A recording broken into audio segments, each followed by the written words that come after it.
Sounds of Decay 1. This is Civerous, Maze Envy. When you frost a chocolate cake, the two, though technically separate things, become one entity, making it hard to imagine one without the other. This is exactly what this 5-piece out of Los Angeles have crafted with Maze Envy, their second full length since 2019. They fuse together murky with luminescence, fury and calm, doom and death metal, until they are intermingled in a perfect wall of sound.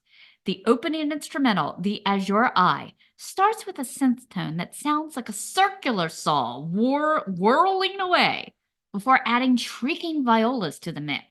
It sounds like this could be the soundtrack to a campy, unnerving horror flick like The Hills Have Eyes. I can feel the goosebumps starting, and the tone is most effectively set for the other 6 tracks on this album. The 2 instrumental tracks are in the 2-minute range, while the other 4 range from 4 minutes to the near 10-minute closer. They're all over the map. Yeah. The circular saw makes another brief appearance in Shrouded in Crystals that builds that doom vibe, lumbering along as thick as Elmer's school glue. The guitars of Daniel Salinas and Alonso Santana are crunchy and reverb-filled, sounding like they're churning out riffs at the bottom of a well.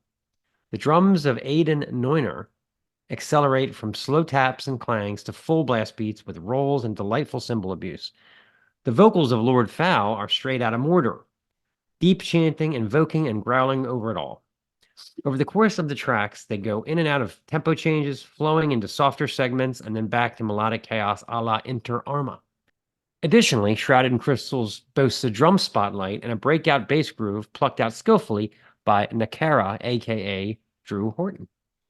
Endless Symmetry is a palette cleanser instrumental featuring soft plucked down-tuned guitars full of deep tones and just a little sad like a sunset.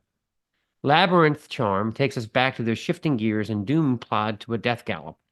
Derek Winquist of the Zenith Passage guests vocals on this one, trading his barks with Lord Fowl's growls and grunts and delightfully hellish layers.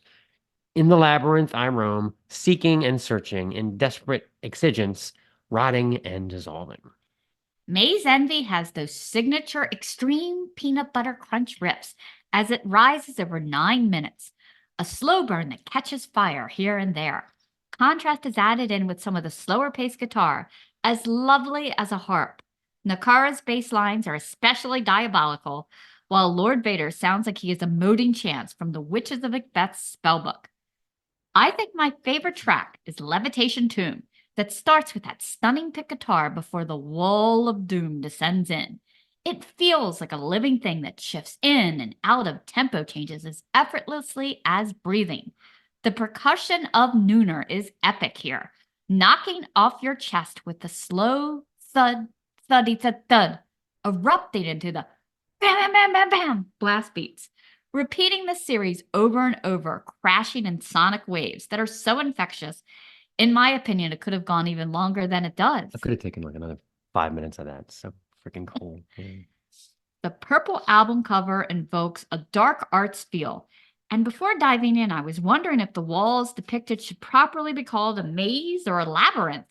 Since the song titles mention both, it is fair to say that perhaps they are really defined as the same. More duality that this band seems full of.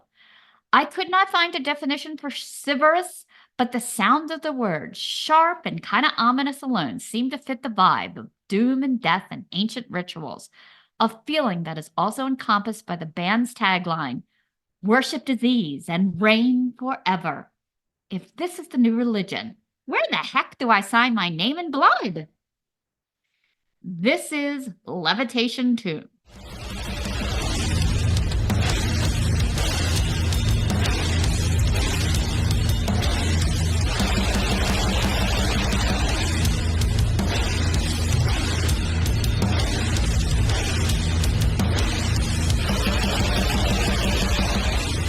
This is the Snaggletooth Extreme Metal Podcast.